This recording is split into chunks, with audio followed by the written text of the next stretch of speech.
that wealthier people over 40 could contribute more because we're the generation that didn't have to pay university fees, that rode the property boom. And I think that now what we're seeing is a shift away from younger people to older people. So and over I think 40s would pay more in national insurance? That was one of them. Tax? But what I would say is in national insurance, what I would like to see, I would like to see that we actually have a national debate about how we do this. I would like to see our NHS and social care remain free at the point of use based on need and not ability to pay. But because, and happily, we are living so much longer, I mean, we've had a 31% increase in the number of people who are living to 85 and over now, but we need to plan for that. I think it's great news that people are living longer. I wish people would stop talking about it in gloomy terms, but we need to plan for it.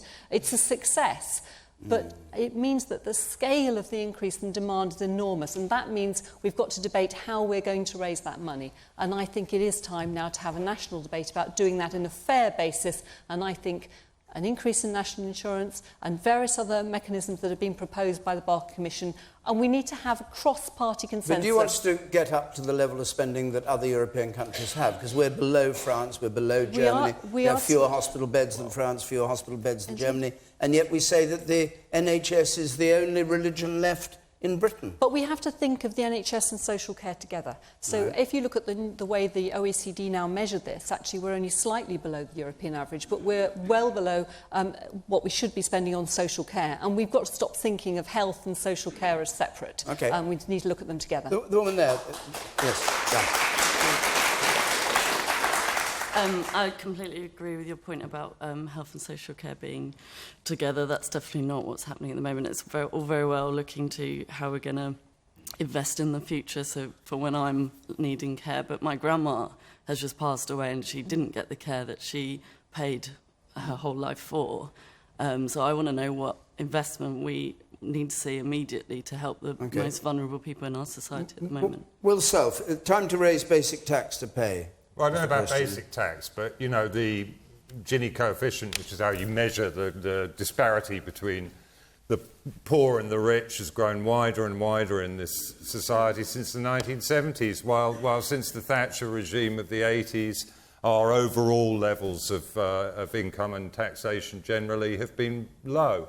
So, you know, progressive taxation is the sign of a civilised society. We should raise the top rate of tax, not the standard rate of tax. You don't have to be a mad Corbynista to understand that. Trouble is, it's very difficult to do things like this in the globalised world, which Nigel and his merry band are going to shove into the dustbin of history, or perhaps throw like a basketball player. Because you can't, you know, you mess around with taxation rates, money sucks its way out of the city. You know, national governments have difficulty. You asked for a national debate on it. You'd be better off asking for an international debate on taxation, frankly. Nigel Farage.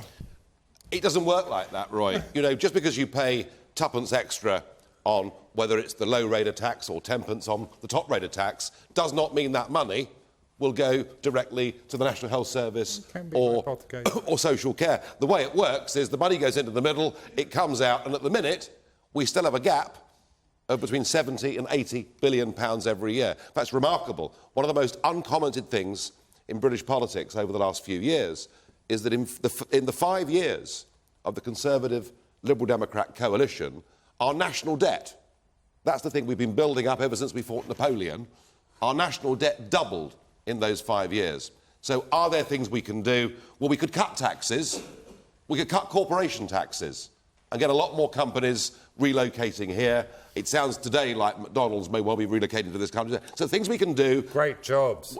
Well, do you want jobs them, for everybody. Do you want them Mine's a Big Mac. Do you want them paying their corporate taxes in Switzerland, in Luxembourg, in Dublin, or in this country? And the answer is, let's get those big firms paying taxes. That's been the whole here. policy we've followed for years, and that's why we people got seriously poor and voted for you, weirdly. Well, we haven't done that.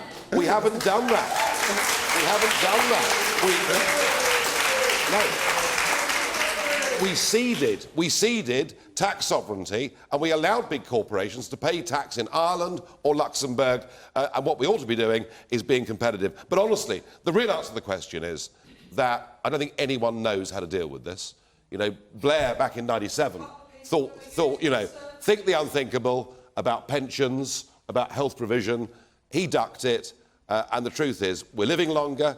We're all living healthier lifestyles, I'm told, and I don't think anyone really has got a clue how on earth we're going to give people pensions and healthcare 50 years from now. Your party, you flirted with the idea of an insurance-based system originally, and then you went off it, didn't you? Well, I looked at what the French were doing, and the French were definitely getting better bang for their buck with their health system. So I think, you know, there are lots of things about Europe that are wonderful and we can perhaps learn from. And maybe, if other health systems are better than ours in terms of delivery, we should learn from it. We'll hear from Louise about the American one, remember. I want to hear from the woman at the back there. I'll come to you, Richard. Yes, woman with spectacles at the very, very back. Yes.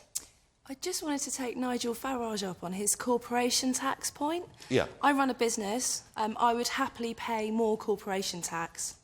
And I think the rich should be taxed more. It's completely bonkers that you want to make it easier for people to get rich instead of harder. Well, I don't like these big companies doing business in this country but not paying their taxes in this country because they've been lured away to other parts of Europe. But do you know what? We and don't I want want them to pay those it people here. in our country. If people are going to leave the country because they're not going to pay our taxes, let them go. Okay. Well, we are living... They're not civilised. We are living in this, as Will said, we're living in this global world. We have to compete. Simple as that. I want to go to the hand there with spectacles attached, I think. Yes. Why does it have to be political? I would like to see the NHS and education system taken out and not be a political football all the time. The money wasted by every government doing different things and bringing in different aspects of it is horrendous. The money wasted. Why can't we have 2 panels of experts that run these two very important... No, you can't have experts. They're not allowed anymore. Richard Berger. I think it's really important that people have raised this issue. And I'd like to congratulate the woman at the back who runs her own business for saying what a lot of people think, but a lot of people think that no one else agrees with, that some business people realise that it was wrong for the Conservative government to cut corporation tax. It's not good for NHS. Corporation tax in the United States even is much higher.